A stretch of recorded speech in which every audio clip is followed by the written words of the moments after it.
The bank called me and said, "I don't think that's you.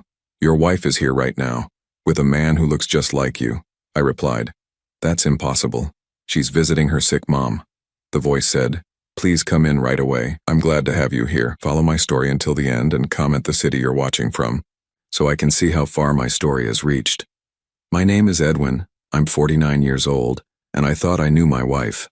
I thought I knew everything about the woman I'd shared a bed with for 5 years, the woman who brought me coffee every morning and kissed my cheek before I left for work. I was wrong about everything. It was a Tuesday afternoon in December when my phone rang at work. The caller ID showed First National Bank, and I almost didn't answer. I was buried in quarterly reports, and the last thing I needed was another sales pitch for a credit card I didn't want. But something made me pick up. "Mr. Edwin Hartwell?" The voice was female, professional, but there was something underneath it that made my stomach tighten. "Yes, this is Edwin." "Sir, I'm calling from First National Bank. I need to ask you something, and please don't think I'm crazy, but are you currently at our downtown branch?" I blinked, setting down my pen. "No, I'm at my office." "Why would you ask that?" There was a pause, and I could hear papers shuffling in the background. "Sir, I don't think that's you here at the bank. Your wife is here right now with a man who looks exactly like you, and they're trying to access your joint savings account." The words hit me like a punch to the chest. I felt the air leave my lungs as I gripped the phone tighter. "That's impossible. My wife Jolene is visiting her sick mother across town. She left this morning." "Sir," the voice continued, and now I could hear the concern clearly, "I think you need to come in right away. There's something very wrong here." I hung up the phone and stared at it for several seconds, my mind spinning. Jolene visiting her mother, that's what she'd told me. She'd been making these trips twice a week for the past 2 years, ever since her mother's health started declining. The medical bills had been mounting, and we'd been covering them together. It was one of the things I loved about Jolene, how devoted she was to her family, but now a bank employee was telling me she was downtown with someone who looked like me. I grabbed my jacket and keys, my hands shaking slightly as I locked my office door. The drive to the bank felt like it took forever, even though it was only 12 minutes. My mind raced through possibilities, trying to make sense of what the woman had told me. Maybe it was a case of mistaken identity. Maybe Jolene had finished at her mother's early and needed to handle some banking business. Maybe the man with her was a bank employee helping her, and the woman on the phone was confused. But deep down, something cold was spreading through my chest, a feeling I couldn't name but recognized as dread. First National Bank sat on the corner of Main and Fifth, a brick building that had been there since the 1970s. I'd been banking there for 8 years, and most of the employees knew me by name. The parking lot was half full, and I found a spot near the front entrance, my heart pounding as I walked through the glass doors. The lobby smelled like that particular mixture of air conditioning and carpet cleaner that all banks seem to have. A few customers waited in line for the tellers, and everything looked normal. Too normal, considering the phone call that had sent me racing across town. I approached the customer service desk, where a woman in her 50s with graying hair and kind eyes looked up at me with obvious relief. "Mr. Hartwell, thank goodness you're here." She stood up quickly, glancing around the lobby. "I'm Margaret. We spoke on the phone." "Where are they?" I asked, my voice coming out rougher than I intended. Margaret gestured toward a small conference room visible through glass walls near the back of the bank. "They left about 10 minutes ago, but Mr. Hartwell, you need to see what happened here." She led me to her desk and pulled out a folder thick with papers. "This isn't the first time we've seen strange activity on your accounts. Over the past 18 months, there have been multiple attempts to access your savings using documentation that seemed legitimate but felt off." My stomach dropped. "What kind of attempts? Withdrawals, transfer requests, inquiries about your account balances, always when you were supposedly out of town for work?" Margaret opened the folder and showed me a stack of transaction records. The man today had identification that looked perfect, but something about him just felt wrong.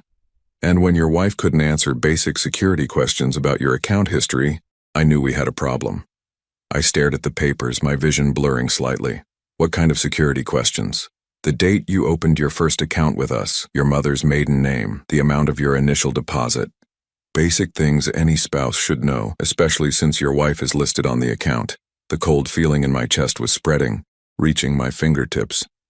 Jolene didn't know any of those things because she'd never asked. In 5 years of marriage, she'd never shown interest in our financial history or details. I'd thought it was because she trusted me to handle everything, but now that trust felt different, naive. Margaret lowered her voice and leaned closer. Mr. Hartwell, I've been working in banking for 27 years. I've seen identity theft, fraud, all kinds of financial crimes, but this feels personal. This feels like someone very close to you has detailed information about your life and is using it against you. I sat down heavily in the chair across from her desk. How much did they try to access? $45,000 from your joint savings account. The full balance. The number hit me like another punch. $45,000. Money we'd saved together over 5 years. Money I'd earned through overtime and weekend shifts. Money that was supposed to be for our future. Maybe a down payment on a bigger house or a vacation we'd been talking about. Did they get it? I asked, though I wasn't sure I wanted to know the answer. No.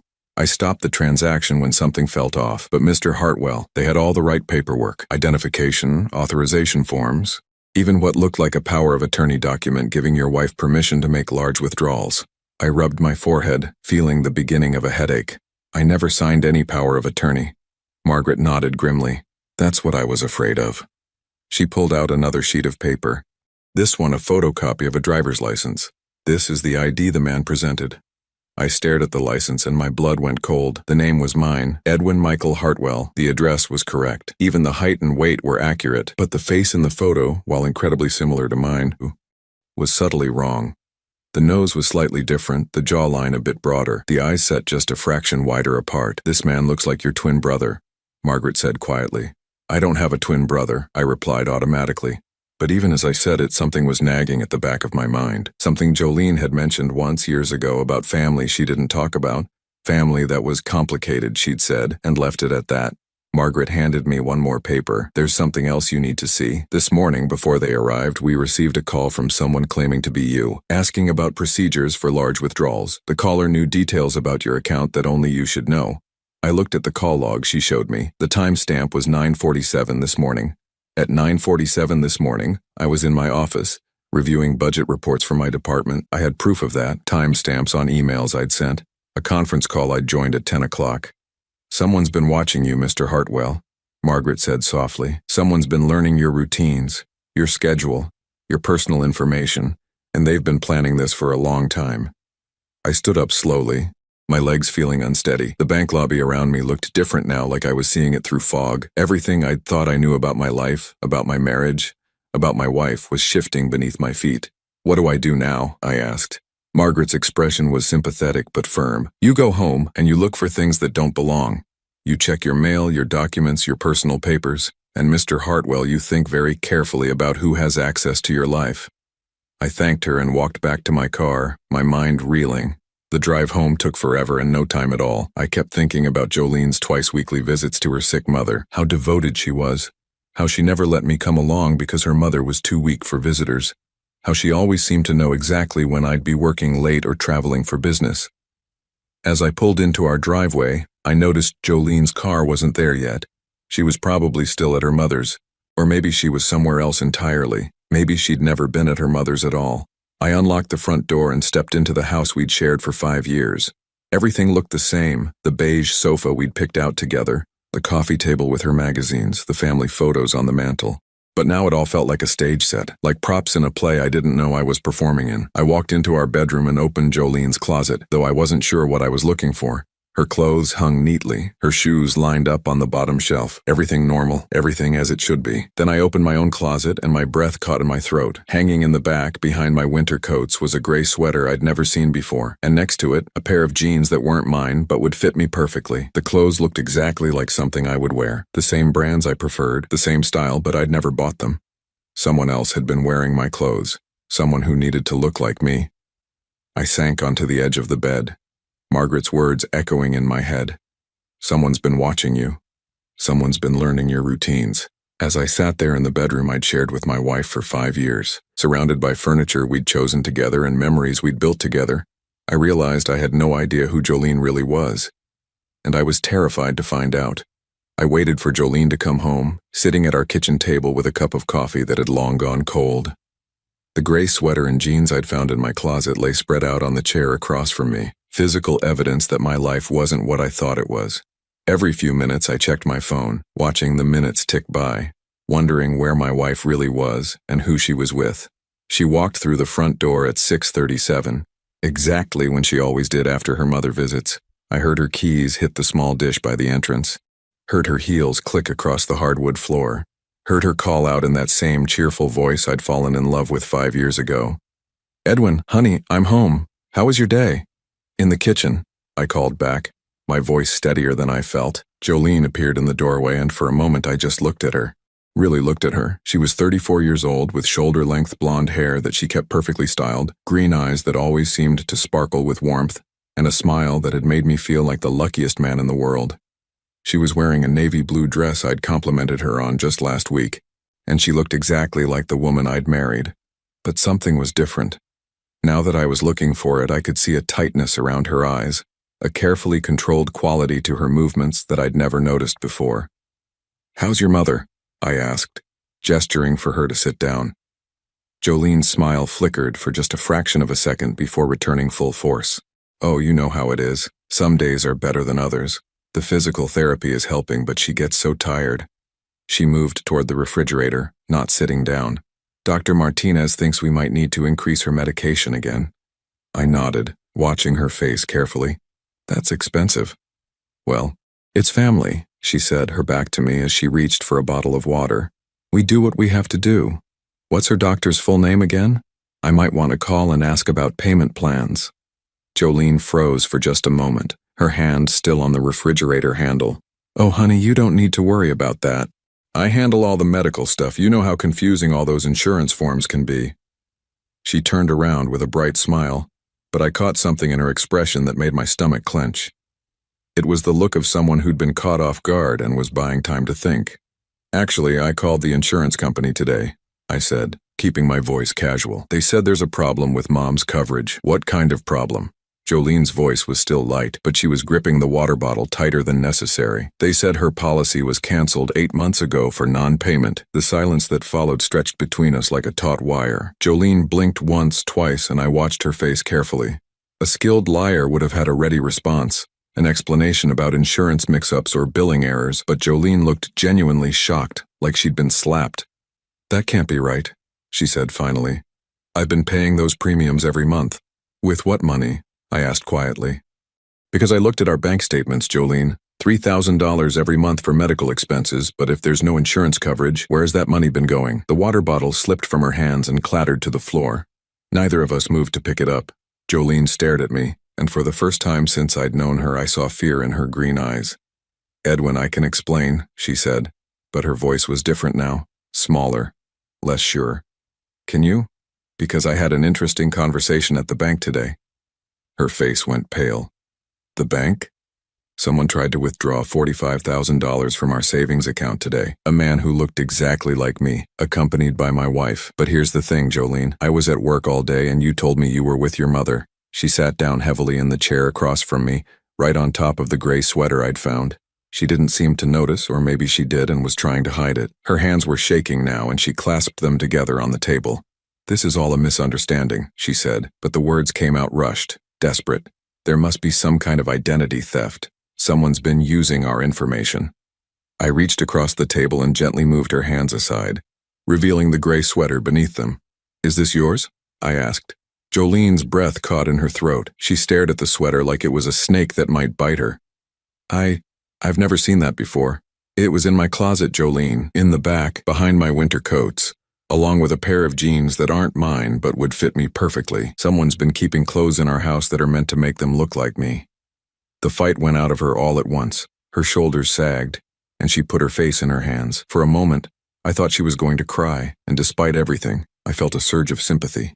This was still my wife, the woman I'd loved for 5 years, and seeing her break down hurt more than I'd expected. But when she looked up at me, there were no tears.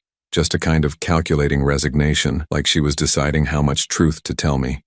"Edwin, you have to understand, I never meant for it to go this far." "How far? How far was it supposed to go?" She took a shaky breath. "My brother needed help." "Your brother?" I stared at her. "Jolene, you told me you were an only child. 5 years ago when we were dating, you said your parents died when you were young and you had no other family except your mother." I lied. The words came out flat, matter of fact. "I have a twin brother, Marcus. We look very similar to our respective spouses. It's something that runs in our family, strong genetic resemblance patterns." My mind was reeling. A twin brother. That explained the man at the bank, the man who looked like me but wasn't quite right. Where is he? He's been staying with my mother for the past 2 years. He lost his job, got into some financial trouble. He needed help getting back on his feet. And the medical expenses? The $3,000 a month? Jolene's voice got even smaller. That was for him, to help him pay his debts, get a fresh start. I knew you wouldn't understand. You're so careful with money, so I told you it was for Mom's medical bills. I felt like I was falling down a dark hole with no bottom. Your mother isn't sick. She is sick, just not the way I told you. She's sick with worry about Marcus, about what he might do if we don't help him. What he might do? Jolene, what are you talking about? She was quiet for a long moment, staring at her hands. When she spoke again, her voice was barely above a whisper. Marcus has done this before, with other people. He studies them, learns their habits, their routines. He becomes them temporarily, just long enough to access their money. The coffee cup in my hands felt ice cold. Are you telling me your brother is a professional con artist? He's family, Edwin. He's my twin brother. You don't understand what that bond is like, how connected we are. When he hurts, I hurt. When he's in trouble, I have to help him. I set the cup down carefully, afraid I might throw it if I held it any longer. How long have you been helping him rob me, Jolene? It's not robbery, she said quickly. It's borrowing. He always planned to pay it back once he got established somewhere new. $45,000 plus $3,000 a month for 2 years? That's $117,000. Jolene, how exactly was your unemployed brother planning to pay that back? She didn't answer, and in her silence, I heard the truth she couldn't say out loud. He'd never planned to pay it back. This had always been a long-term theft, and I had been the mark. How does he look so much like me? I asked. Though I wasn't sure I wanted to know the answer. Jolene glanced up at me, then away. He's very good at what he does. He studies photos, practices mannerisms, even had some minor cosmetic work done to adjust a few facial features. And he had help. What kind of help? I gave him information about you, your habits, your schedule, your personal details, things a wife would naturally know about her husband. The betrayal cut deeper than any physical pain I'd ever experienced. I had trusted this woman with every detail of my life, my hopes, my fears, my daily routines, and she had cataloged it all and passed it on to a criminal who used it to steal from me. The bank employee said there had been other attempts over the past 18 months. How many times has he done this? Small amounts at first. 500 here, 1,000 there. Always when you were working late or traveling for business. I made sure he knew your schedule. I stood up abruptly, the chair scraping against the kitchen floor. How could you do this to me, Jolene?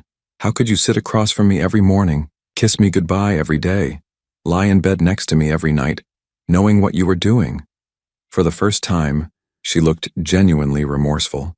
I love you, Edwin. I really do. This thing with Marcus, it's complicated. It's family obligation. It's not about my feelings for you. Your family obligation was to steal my life savings?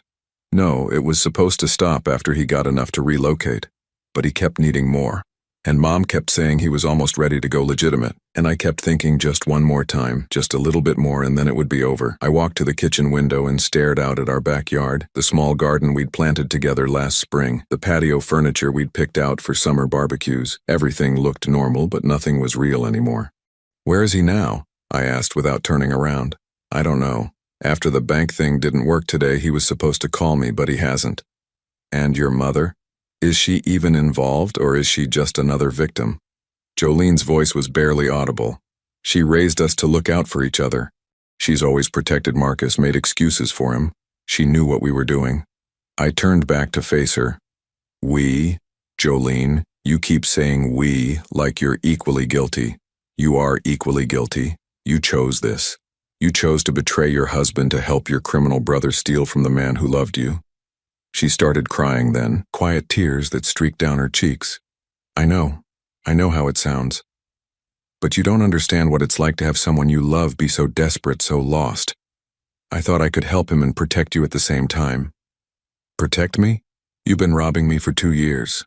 I kept him from taking everything at once. I made sure he only took amounts you wouldn't notice right away. I was trying to buy time to figure out another way. The absurdity of it hit me like a slap.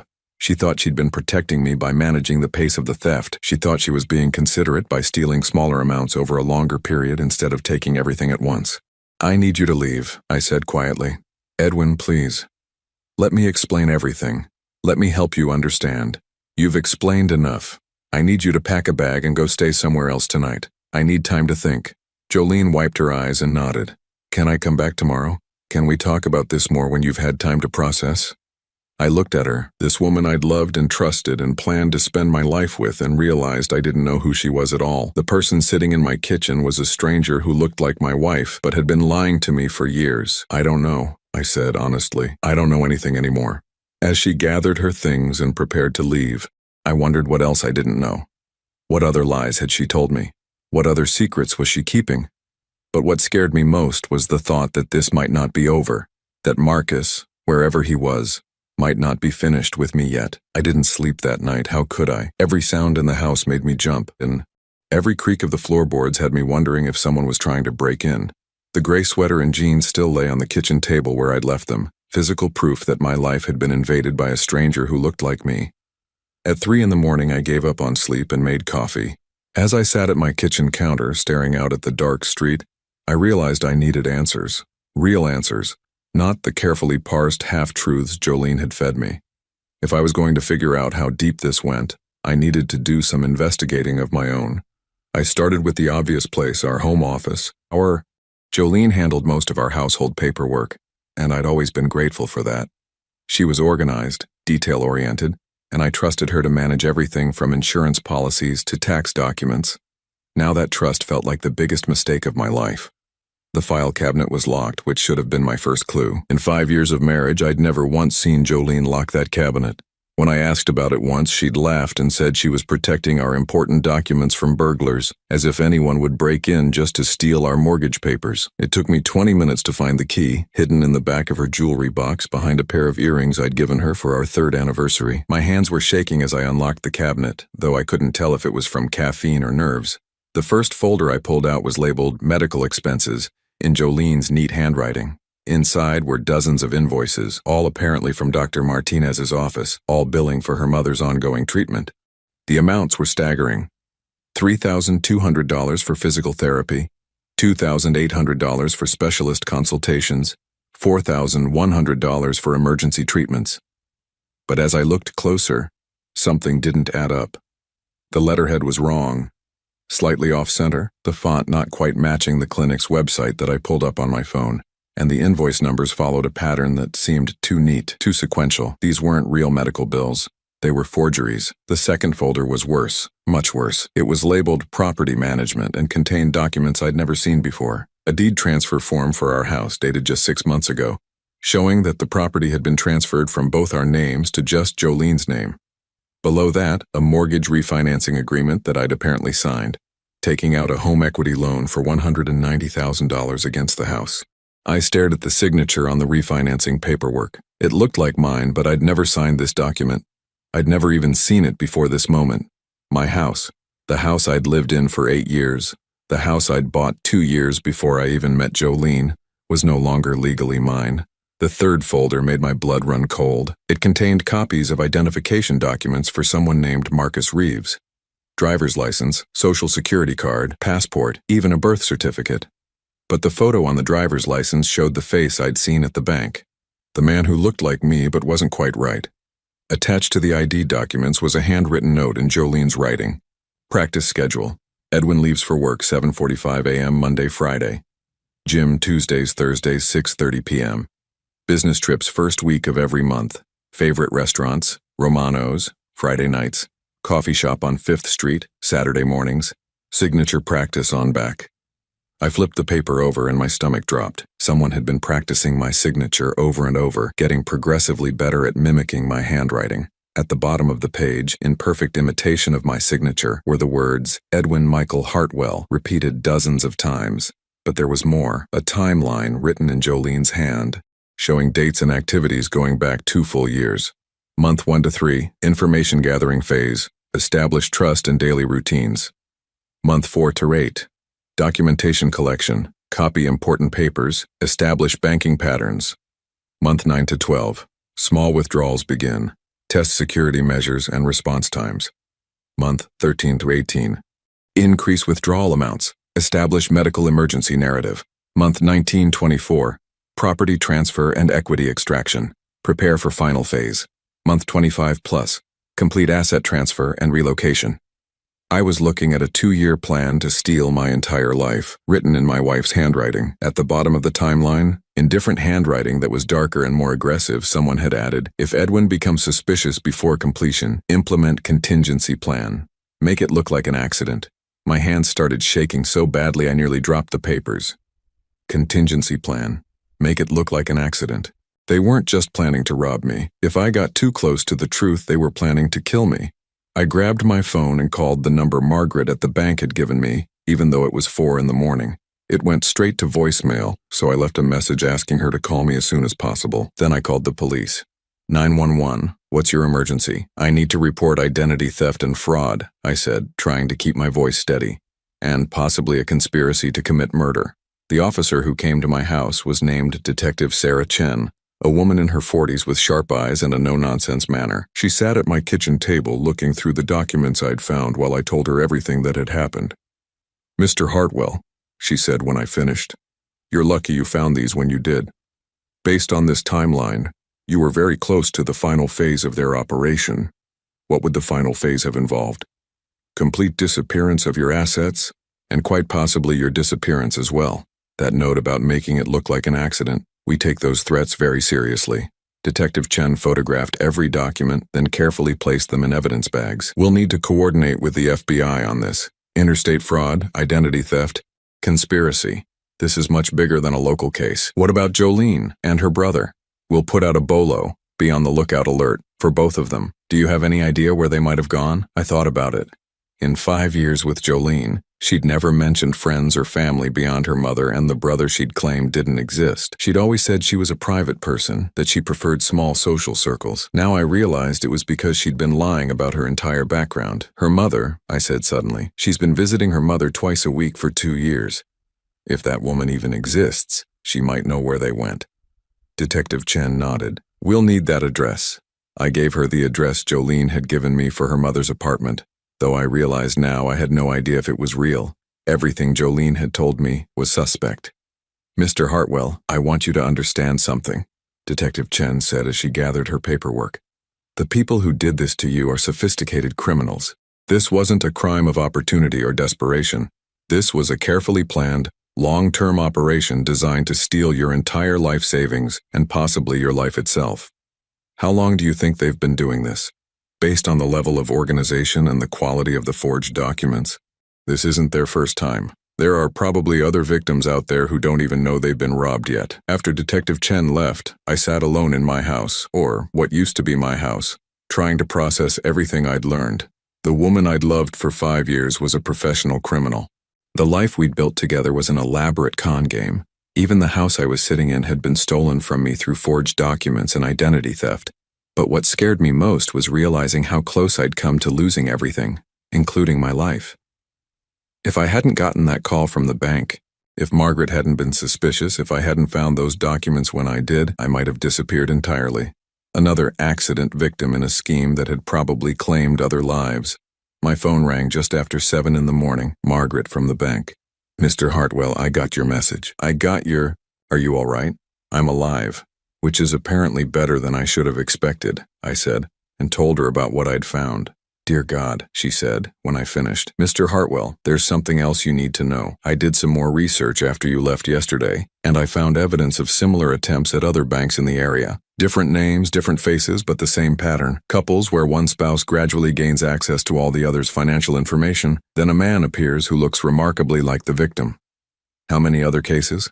"At least 3 that I can find just in our area. And Mr. Hartwell, in 2 of those cases, the original account holder died in accidents shortly after large sums of money were withdrawn from their accounts. The room started spinning around me. 2 people were dead, 2 people who had probably trusted their spouses the same way I'd trusted Jolene, who had probably never suspected they were being set up for murder until it was too late. "There's something else," Margaret continued. "I checked your account this morning and there was another attempt to access it last night. At 3:17 a.m., someone tried to transfer your entire retirement savings to an offshore account. Did it go through?" "No. After yesterday's incident, we put a hold on all transactions. But Mr. Hartwell, they're not giving up. They're still actively trying to steal from you even after their cover was blown." I thought about the timeline I'd found, the plan that had been so carefully laid out over 2 years. They'd invested too much time and effort into this to walk away empty-handed.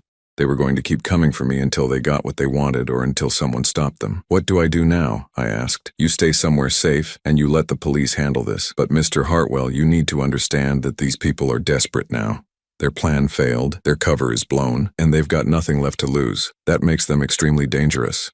As I hung up the phone, I realized I was no longer safe in my own home. The people who had been stealing my life for 2 years knew every detail about my routines, my habits, my hiding places. They knew when I left for work, when I came home, when I was vulnerable. And now they knew I'd discovered their plan. I packed a bag with essential documents and clothes, then drove to a hotel across town. I paid cash and used a fake name, something I'd seen in movies but never thought I'd need to do in real life. As I sat in that anonymous hotel room, staring out at the parking lot, I tried to figure out what I'd done wrong.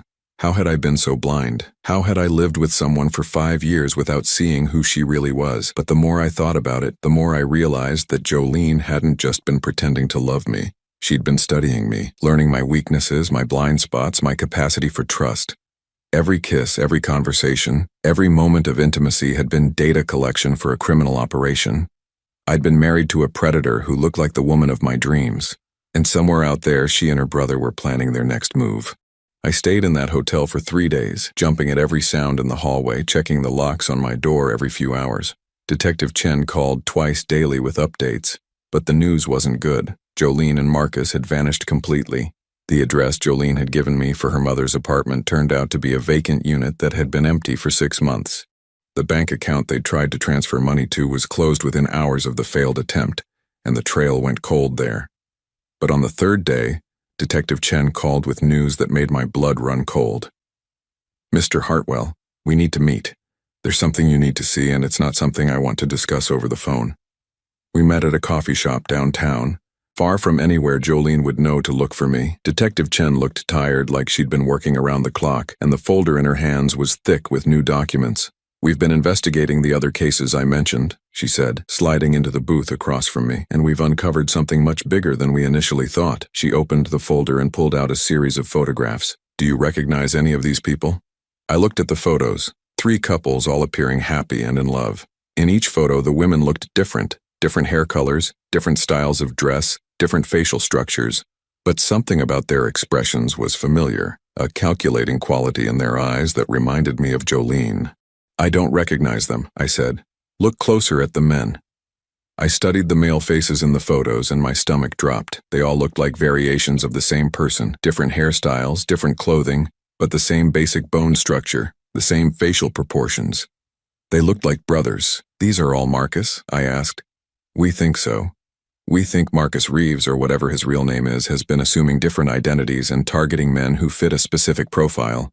Financially stable, socially isolated, trusting personalities. Detective Chen pulled out another set of documents. And the women aren't random either. We think they're all the same person. I stared at her. What do you mean? Plastic surgery, hair dye, colored contacts, even dental work to change the shape of her face. The woman you knew as Jolene has been married at least 4 times under different names. Each time she and Marcus spend 2 to 3 years setting up their victims, then they drain their assets and disappear. The coffee in my cup had gone cold, but I couldn't have swallowed it anyway. You're telling me my entire marriage was fake? More than fake, professional. Mr. Hartwell, we think you were targeted specifically. The house you bought 8 years ago, your job, your social habits, they chose you because you fit their victim profile perfectly. She handed me a timeline that showed dates going back 7 years. We think they've been watching you longer than you realized. Small interactions over the years, casual meetings, background research. By the time Jolene accidentally met you at that bookstore 5 years ago, they already knew everything about your financial situation, your emotional vulnerabilities, your daily routines. I thought back to how I'd met Jolene. We'd both been reaching for the same book at the local bookstore, and she'd laughed and said I could have it if I'd discuss it with her over coffee. It had felt like fate, like one of those romantic meet-cute stories people tell at dinner parties, but it had been a setup from the beginning. What happened to the other men? I asked, though I was afraid to hear the answer. Detective Chen's expression darkened. Robert Mansfield, age 51, died in a car accident 6 months after his wife emptied their joint savings account. David Park, age 47, apparent suicide by drowning. 3 weeks after discovering his wife had transferred his house to her name. Michael Torres, age 53, fatal heart attack during what his wife claimed was an argument about money. but the autopsy showed signs of digitalis poisoning. They murdered them. We can't prove it yet, but yes, we believe so. The pattern is consistent. Once the men discover the theft or become suspicious, they die in ways that look accidental or natural. My hands were shaking again. I gripped my coffee cup tighter, trying to steady myself. How close was I? Based on the timeline in your house and the fact that they tried to access your retirement funds after their cover was blown, I'd say you were maybe weeks away from your accident. Detective Chen leaned forward, her expression serious. Mr. Hartwell, there's something else. We found evidence that they were planning something specific for you. She pulled out one more document, this one a handwritten note in Jolene's writing. We found this in a storage unit they rented under fake names. I read the note, and my vision blurred with rage. E's life insurance policy worth $250K, accidental death clause pays double, plan for hunting accident during annual trip to cabin. Marcus will be hunting partner witness. Clean gunshot wound, no signs of struggle. Story, gun misfired while E was cleaning rifle. M will comfort grieving widow, help settle estate. I set the paper down carefully, afraid I might tear it apart if I held it any longer. They were going to kill me on my hunting trip next month, apparently, and Marcus was going to be there as your new friend. Someone Jolene had introduced you to who shared your interest in hunting. He would have been the only witness to your tragic accident. The calculating coldness of it took my breath away. They'd planned to murder me in a way that would look completely natural, with Marcus right there to control the narrative and comfort my grieving widow. Jolene would have collected my life insurance, inherited what was left of my assets, and then disappeared to start the process all over again, with a new identity and a new victim. How many people have they killed? I asked. We don't know yet. We're working with federal authorities to trace their movements over the past decade. But Mr. Hartwell, we think you might be the first victim who discovered the truth in time to stop them. Detective Chen closed the folder and looked at me seriously. Which brings us to our next problem. They know you're alive, they know their plan failed, and they know you have evidence that could put them away for life. They're not going to just disappear and start over somewhere else. They're going to want to silence you permanently. So what do I do? We want to use you as bait. I stared at her. You want me to what? They're going to come for you eventually. They have to. You're the only person alive who can connect them to their crimes. Instead of waiting for them to choose the time and place, we want to control the situation, set a trap, and catch them in the act. The idea terrified me, but I could see the logic in it. What kind of trap?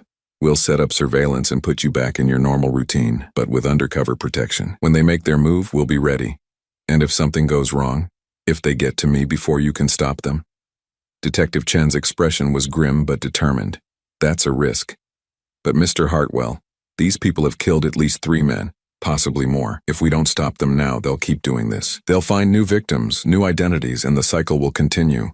I thought about the other men, the ones who had died because they'd trusted the wrong person, Robert Mansfield, David Park, Michael Torres. They'd probably loved their wives the same way I'd loved Jolene. They'd probably never suspected they were being set up for murder until it was too late. If I do this, I said slowly, what are the chances you'll catch them? Good, they're desperate now, which means they'll make mistakes, and we'll be ready for them. I sat in that coffee shop for another hour, weighing my options. I could disappear, change my name, start over somewhere else, but that would mean spending the rest of my life looking over my shoulder, wondering if they'd found me, and it would mean other innocent men would die because I was too scared to help stop them. Or I could trust Detective Chen and the federal agents she was working with, put my life on the line to end this, once and for all. What would I have to do? I asked finally. Go back to your house. Resume your normal routine as much as possible. Go to work, go to the gym, follow the patterns Jolene documented, but you'll have protection, undercover agents posing as neighbors, surveillance equipment, panic buttons. The moment they show up, we'll be ready. And if they don't take the bait, they will. They have to. You know too much and they can't risk you staying alive. That evening, I checked out of the hotel and drove back to my house for the first time in 3 days. It looked exactly the same from the outside, but walking through the front door felt like entering a stranger's home. Everything reminded me of Jolene, the couch we'd picked out together, the kitchen table where we'd eaten breakfast every morning, the bedroom where she'd lied next to me night after night while planning my murder. Detective Chen introduced me to the agents who would be watching over me. Agent Martinez would be posing as a new neighbor across the street. Agent Thompson would be monitoring from a van disguised as a cable repair truck, and Agent Walsh would be my shadow, staying close enough to intervene if things went wrong, but far enough away to avoid detection. They'll probably watch you for a few days before making their move, Detective Chen explained. They'll want to make sure you're not under police protection, that you're following your normal routine. The key is to act natural. Act natural. As if anything about this situation could be natural. That first night back in my house, I barely slept. Every sound outside had me reaching for the panic button Detective Chen had given me. But morning came without incident, and I forced myself to go through my usual routine. Shower, coffee, check the news, leave for work at 7:45. At work, I tried to focus on my job, but my mind kept wandering. Were they watching me? Were they planning their next move? How long would I have to live this way? Knowing that every day might be my last, but as the days passed I found myself feeling something I hadn't expected, anger. Not just fear, but a burning rage at what they'd done to me, at what they'd done to the other men who hadn't been lucky enough to escape. They'd stolen 5 years of my life. They'd made me fall in love with a lie. They'd planned to murder me and collect money from my death. I wanted them caught. I wanted them to pay for what they'd done. And I was willing to risk everything to make that happen. For 5 days, nothing happened. I went to work, came home, went to the gym, followed the routine Jolene had so carefully documented in her notes. Every morning, I expected to see a familiar face watching me from across the street. Every evening, I wondered if tonight would be the night they made their move. The waiting was torture. Agent Martinez had moved into the house across from mine, posing as a divorced accountant who worked from home. Agent Thompson's cable repair van became a permanent fixture on my street, complete with orange cones and a work permit that would hold up to casual inspection. And Agent Walsh shadowed me everywhere, always staying just out of sight but close enough to intervene if needed. On the 6th day, things started to change. I was leaving for work when I noticed a new car parked 3 houses down from mine, a gray sedan with tinted windows, the kind of vehicle that was designed to be forgettable. As I drove past it on my way to the office, I couldn't see the driver clearly, but something about the silhouette seemed familiar. When I got to work, I called Detective Chen. "There's a gray sedan on my street," I told her. "License plate Echo Delta 7492. I heard her typing on her computer. "We're running it now. Stay calm, Mr. Hartwell. If it's them, we're ready." But I wasn't calm. After 6 days of nothing, the sudden appearance of watchers felt like the beginning of the end. They were here. And soon this nightmare would be over one way or another. The gray sedan was gone when I came home from work, but I knew they'd been watching, learning my patterns all over again, making sure I wasn't under protection, planning their approach. That night, Detective Chen called with confirmation. "The sedan is registered to a company that doesn't exist. Fake registration, fake insurance, probably stolen plates. It's them. What happens now?" "We wait for them to make their move. They won't do anything tonight. They'll want to watch you for at least a few more days to make sure you're alone. But Mr. Hartwell, when they do act, it'll be fast. They can't afford to let this drag out." I barely slept that night, and when I did, I dreamed about the hunting trip I'd never taken. In the dream, I was cleaning my rifle when it went off, and Marcus was there, shaking his head sadly as he called 911 to report the tragic accident. In the dream, I could see Jolene waiting in the car, already planning how to spend my life insurance money. The second day of surveillance was worse than the first.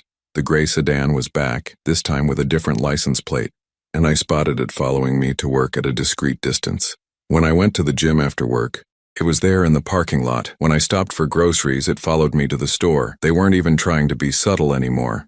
They wanted me to know I was being watched, wanted me to feel scared and isolated. It was psychological warfare, designed to make me panic and do something stupid. But I had advantages they didn't know about. Every time I spotted their surveillance, I pressed the small button on my keychain that signaled my location to the federal agents watching over me.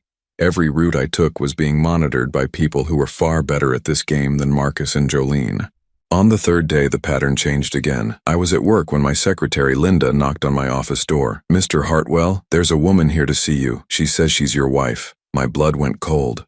"What does she look like?" Linda looked confused by the question. "Blonde hair, green eyes. Very pretty. She seems upset about something." "Jolene. She was here, at my workplace, taking an enormous risk by showing her face in public. Either she was desperate, or this was part of some larger plan I couldn't see yet." "Tell her I'll be right out," I said, then immediately pressed the panic button Detective Chen had given me.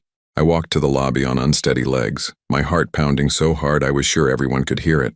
And there she was, sitting in one of the leather chairs near the reception desk, looking exactly like the woman I'd fallen in love with 5 years ago. But now I knew what to look for. The way her eyes scanned the room constantly, cataloging exits and potential threats. The The way her purse was positioned for easy access to whatever she kept inside it. The calculated quality of her tears, designed for maximum emotional impact. "Edwin," she said, standing up as I approached. "Thank God. I've been so worried about you." I kept my distance, staying near the reception desk where Linda could see and hear everything. "What do you want, Jolene?" "I want to explain. I want to make this right." She took a step toward me, and I took a step back. "Can we talk privately, please?" "No. Anything you have to say, you can say here." Her expression flickered, and for just a moment I saw frustration beneath the mask of concern. "Edwin, you don't understand what you've gotten yourself into. There are people involved in this who are very dangerous. If you don't drop the police investigation, they're going to hurt you." I almost laughed at the audacity of it. She was threatening me while pretending to warn me about threats from other people. "What people?" "Marcus isn't who you think he is. He's not just my brother. He works for some very bad people, and when this job went wrong, they blamed him. Now they want to clean up the mess, and that includes anyone who can identify him." It was a clever story. If I hadn't seen the documents in our file cabinet, if I didn't know the truth about their operation, I might have believed it. Jolene wasn't just a victim caught up in her brother's crimes. She was a concerned wife trying to protect her husband from dangerous criminals. "So you're saying Marcus threatened me?" "I'm saying Marcus answers to people who don't leave loose ends. And right now, Edwin, you're a very dangerous loose end." She was still trying to manipulate me even now, still trying to make me believe that she was on my side, that we could work together to solve this problem. "What do you want me to do?" I asked. "Drop the investigation. Tell the police you were mistaken, that it was all a misunderstanding. Take the money you still have and disappear for a while. I can help you start over somewhere safe." "And you? What happens to you in this scenario?" "I disappear too. We both start over, separately. It's the only way to keep you safe." I stared at her. This woman who had shared my bed for 5 years while planning my murder, and felt nothing but cold disgust. "You're still lying to me." Her mask slipped again just for a second, and I saw the calculation in her eyes. "Edwin, please. I know you don't trust me, but I'm trying to save your life. Why should I believe anything you say?" "Because I love you." The words came out with perfect sincerity, and if I hadn't known better, I might have believed them. "I know how this looks, I know what you think happened, but my feelings for you were always real." That was the most insulting lie of all. Love wasn't a game you played while planning someone's murder. Love wasn't studying someone for 2 years so you could steal their life more efficiently. "Get out," I said quietly. "Edwin, please listen to me. Get out, or I'll call security." For a moment, her composure cracked completely. The concerned wife act fell away, and I saw the cold professional underneath. Her green eyes went flat and emotionless. Her mouth set in a thin line of frustration. "You're making a mistake," she said, and this time there was no fake emotion in her voice. "A very dangerous mistake. The only mistake I made was trusting you." She stared at me for a long moment, then picked up her purse and walked toward the exit. At the door, she turned back. "Goodbye, Edwin. I hope you survive what's coming." Then she was gone, disappearing into the parking lot where I was sure Marcus was waiting for her. I went back to my office and called Detective Chen immediately. "She was here," I said. "Jolene came to my office. We know. We followed her from your house. She's in a blue Honda with Marcus right now heading south on Highway 61. We've got units tracking them. She threatened me. Not directly, but she made it clear that bad things would happen if I didn't drop the investigation. That confirms what we suspected. They're getting desperate, which means they'll make their move soon, probably tonight." I sat down heavily in my office chair. The reality of the situation hitting me again, tonight. After 5 years of marriage, after 2 years of being systematically robbed, after discovering that the woman I loved had been planning my murder, it would all end tonight. What do I do? Go home, follow your normal routine. We'll be watching, and the moment they make their move, we'll take them down. And if something goes wrong? Detective Chen was quiet for a moment. "Nothing will go wrong, Mr. Hartwell. We've got this under control." But as I drove home that evening, I couldn't shake the feeling that Jolene and Marcus had one more card to play. They'd been doing this for years, had killed at least 3 men, and had evaded capture every time. They weren't going to go quietly. The house felt different when I walked through the front door. Emptier, more dangerous. Every shadow could be hiding a threat. Every sound could be them coming for me. I made dinner and tried to eat, but the food tasted like cardboard. I turned on the television and tried to watch the news, but I couldn't focus on anything except the windows, the doors, the ways someone could get into my house. At 9 o'clock, my phone rang. Unknown number. "Hello, Edwin." Marcus's voice, but deeper than I remembered, more threatening. "Did you enjoy your conversation with my sister today? What do you want?" "I want you to understand something. We've been very patient with you. very understanding. But that patience has limits. I'm not afraid of you. He laughed, and there was no humor in it. You should be. Do you know what happened to Robert Mansfield, David Park, Michael Torres? The names of the dead men hit me like physical blows. You killed them. We did what was necessary, and if you don't stop interfering with our business, we'll do what's necessary with you too. The police are listening to this call. No, they're not. We're using equipment that makes tracking impossible. But Edwin, here's what's going to happen. You're going to walk out of your house in exactly 10 minutes. You're going to get in your car and drive to the address we're about to text you.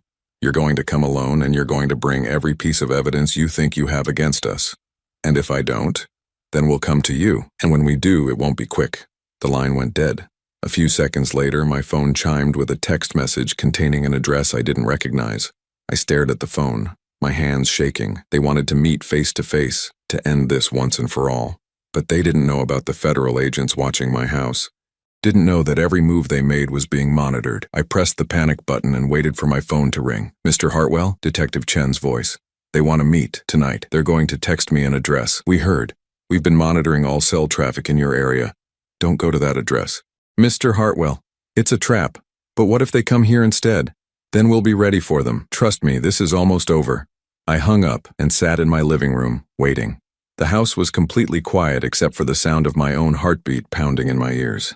At 9:47, exactly 10 minutes after Marcus's call, I heard a sound that made my blood freeze. Someone was picking the lock on my front door.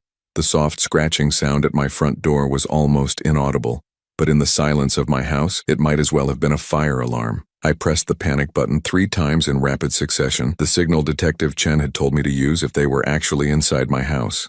I crept toward the kitchen, staying low and avoiding the windows. The agents watching my house would be moving into position, but I had no way of knowing how long it would take them to get here, or if they'd arrive before Marcus and Jolene finished picking the lock. The scratching stopped. For a moment, there was complete silence. Then I heard the soft click of the front door opening. I grabbed a kitchen knife from the counter, my hands shaking so badly I nearly dropped it. Through the kitchen window, I could see Agent Martinez's house across the street, but there was no sign of movement. Where were they? Edwin? Jolene's voice calling softly from the front hallway. We know you're here, we just want to talk. I stayed silent, pressed against the kitchen wall where I couldn't be seen from the hallway. This doesn't have to end badly, she continued, and I could hear her footsteps moving slowly through my house. We can work something out, we can all walk away from this. More footsteps, heavier ones. Marcus was with her, moving through my living room. I could hear him checking the closets, looking under the couch, searching for me systematically. Edwin. This time it was Marcus's voice, and he was closer, much closer. We found your panic button on the coffee table. Very thoughtful of you to leave it where we could see it. My heart sank. I'd been so careful to keep the panic button with me, but in my fear, I must have set it down when I went to get the knife. They knew I'd called for help. The police aren't coming, Jolene said, and now she sounded almost sad. We intercepted their communications, told them you'd changed your mind, that you wanted to handle this privately. They're not monitoring your house anymore. That couldn't be true, could it? Detective Chen had promised that they'd be watching, that they were ready to move the moment Marcus and Jolene showed up, but I hadn't heard any sirens, hadn't seen any movement from the surveillance team. You're lying, I called out, hoping my voice sounded more confident than I felt. Am I? Marcus was in the kitchen doorway now, and I could see his shadow on the wall. He looked exactly like me, but there was something wrong with his eyes. Something cold and predatory that had never been in any mirror reflection I'd seen. Check your phone, Edwin. See if you have any missed calls from your police friends. Against my better judgment, I glanced at my phone. No missed calls, no text messages, nothing. Either they were telling the truth, or the federal agents were playing this very carefully, waiting for the right moment to strike. Why don't you come out where we can see you? Jolene said. We really do just want to talk. I stepped out of the kitchen, the knife still in my hand, and faced the 2 people who had stolen 5 years of my life. Seeing Marcus in person was like looking into a funhouse mirror. He was my height, my build, with surgery-altered features that made him look like my twin brother. But where I saw doubt and fear in my own reflection, Marcus radiated confidence and barely controlled violence. And Jolene looked exactly like the woman I'd fallen in love with, except for her eyes. Those green eyes that had once looked at me with what I'd thought was love were now flat and calculating, like a predator sizing up prey. There he is, she said with a smile that didn't reach those cold eyes. My husband. Ex-husband, I corrected, surprised by how steady my voice sounded. Technically, yes, since you were so eager to divorce me. But Edwin, we never finished our conversation from this afternoon. Marcus moved to my right, positioning himself between me and the back door. You've caused us a lot of problems, Edwin. Do you know how much money we've lost because of your interference? About the same amount you stole from me, I'd guess. He laughed, but it wasn't a pleasant sound. We didn't steal anything, we earned it. Do you know how hard it is to live with someone for 5 years, pretending to love them, catering to their every need, playing the perfect wife? It was quite a performance, I said, looking at Jolene. Very convincing. Thank you. She actually looked pleased by the compliment. I've gotten very good at it over the years. Each husband teaches me something new about what men want to hear. How many have there been? You were number 7, Marcus said, and the most challenging. Most men are so desperate for love that they believe anything, but you were cautious, observant. We had to work much harder to gain your trust. Why me? What made you choose me? Jolene tilted her head, considering the question. You had money, but not too much. A stable job, but no family to ask awkward questions. And you were lonely, Edwin. So lonely that you'd fall in love with the first woman who paid attention to you. The words stung because they were true. I had been lonely when I met her, isolated and desperate for connection. And she'd given me exactly what I needed, exactly what she'd studied and planned to give me. Plus, you had that beautiful life insurance policy, Marcus added. $250,000 with double indemnity for accidental death. That hunting trip you had planned would have set us up very nicely. But then you had to go and ruin everything, Jolene said, and for the first time, I heard real anger in her voice. You couldn't just accept the story about my sick mother. You had to start investigating, asking questions, making phone calls. Sorry to inconvenience your murder plans. Murder is such an ugly word, Marcus said. We prefer to think of it as accelerated inheritance. He was moving closer now, and I gripped the kitchen knife tighter, but I knew that a knife wasn't going to save me against 2 trained killers who had done this at least 6 times before. Here's what's going to happen, Jolene said, her voice taking on the tone she'd used when we were married, and she wanted me to do something I didn't want to do. You're going to come with us, and we're going to stage a very convincing suicide. Depression over the divorce, financial stress, the shame of being deceived by your wife. It's a very believable story. And if I refuse? Marcus pulled a gun from his jacket, a small silver revolver that looked almost delicate in his hands. Then we'll stage it anyway, but it'll be messier, more painful for you. I looked at the gun, then at the 2 people who had planned to kill me, and felt something unexpected, relief. Not because I wanted to die, but because the waiting was finally over. The games, the lies, the manipulation, it was all ending tonight, one way or another. You know what's funny, I said, surprising myself by actually meaning it. I actually loved you. For 5 years, I genuinely believed that you loved me back. Jolene's expression softened slightly. I know you did, and Edwin, in my own way, I did care about you. You were kind to me, generous, trusting. If I were a different person, if I had a different life, I might have actually fallen in love with you. But you're not a different person. No, I'm exactly who I need to be. Marcus raised the gun, pointing it at my chest. Enough talking. We need to finish this and get out of here. That's when the lights went out. The house plunged into complete darkness, and for a moment nobody moved. Then chaos erupted. I heard Jolene gasp, heard Marcus curse and swing the gun toward where he thought I was standing. I dropped to the floor and rolled toward the living room, hoping to put some furniture between me and the gun. Federal agents, drop your weapons.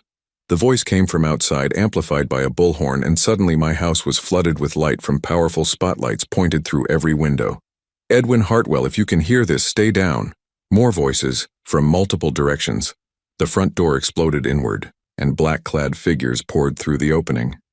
I heard Marcus fire the gun twice, the sound deafening in the confined space, then a sharp crack that sounded like a taser. Clear left. Clear right. 2 suspects down. I stayed on the floor until someone touched my shoulder gently. Mr. Hartwell, are you injured? I looked up to see Agent Walsh, the man who had been shadowing me for the past week. His face was calm and professional, but I could see relief in his eyes. I'm okay, I said, though I wasn't sure that was true. The lights came back on, revealing Marcus on the floor near the kitchen, his hands zip-tied behind his back, blood trickling from his nose where someone had hit him. The gun lay on the floor several feet away, safely out of reach. Jolene was sitting against the far wall, also restrained, staring at the chaos in my living room with an expression of pure disbelief. How? She said, looking directly at me. How did you know? Agent Walsh helped me to my feet. The panic button worked exactly as designed, Mrs. Reeves. We were in position the entire time. But you intercepted their communications, she protested. You told them he'd changed his mind. No, Detective Chen said, appearing in my doorway with a satisfied expression. We let you think you'd intercepted our communications. We wanted you to believe you were in control, that you'd successfully isolated Mr. Hartwell. I stared at her.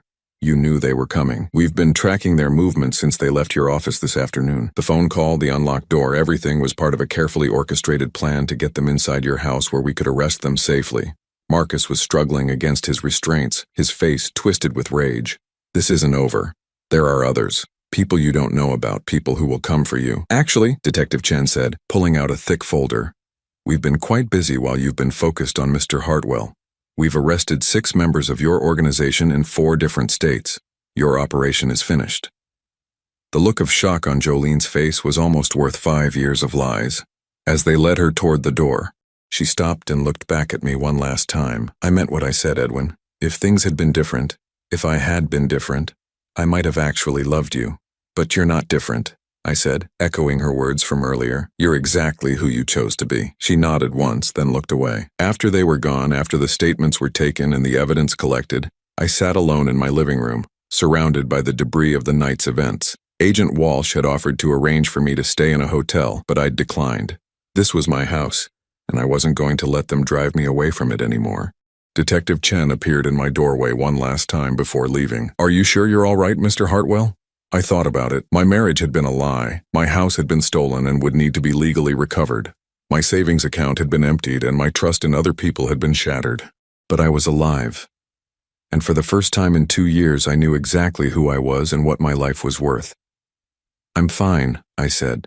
And for the first time since this nightmare began, I actually meant it.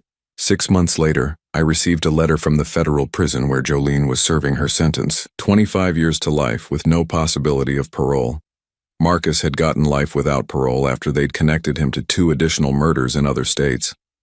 I stared at the letter for a long time before throwing it away, unopened. I'd heard everything I needed to hear from her. I sold the house 6 months after that, once the legal complications had been sorted out. Too many bad memories, too many lies embedded in every room. I bought a smaller place across town, somewhere Jolene had never been, somewhere Marcus had never studied. I'm 50 now, and I've learned things about trust and love and betrayal that I never wanted to know. But I've also learned that surviving something like this changes you in ways that aren't all bad. I'm more careful now, but also more grateful, more suspicious, but also more appreciative of genuine kindness when I encounter it. And sometimes, late at night, I think about those other men who weren't as lucky as I was. Robert Mansfield, David Park, Michael Torres, and the others whose names I'll never know. Men who trusted the wrong person and paid for it with their lives. I survived because of luck, because of a bank employee who noticed something wrong, because of federal agents who knew how to set a trap. But mostly, I survived because when the moment came to choose between fear and action, I chose to fight back. That choice saved my life, and it's a choice I'll never regret making.